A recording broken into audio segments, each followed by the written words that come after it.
శ్రీరామ జయ రామ జయ జయ రామ. మన ఆలోచనలే మనకి సుఖాన్ని ఇస్తాయి, మన ఆలోచనలే మనకి దుఃఖాన్ని ఇస్తాయి.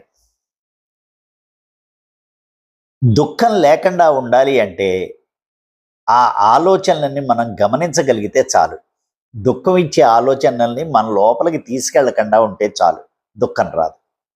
కాబట్టి మనకి వచ్చినటువంటి ప్రతి ఆలోచనని ఒక పరిచయం లేని వ్యక్తిగా మనం భావన చేయాలి.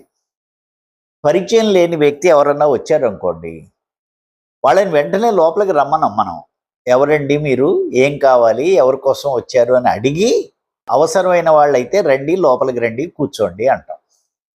అదేవిధంగా మనకు వచ్చిన ఆలోచనలని గమనించి అది నాకు అవసరమైన ఆలోచన, అవసరం లేని ఆలోచన అని గమనించి దాన్ని మన లోపలికి మనం స్వీకరించాలి.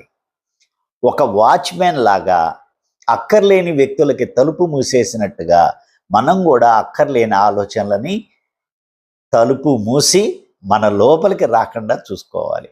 అలా చేయటం వల్ల నిత్య ఆనంద స్థితిలో మనం ఉండొచ్చు. శ్రీరామ జయ రామ జయ జయ రామ.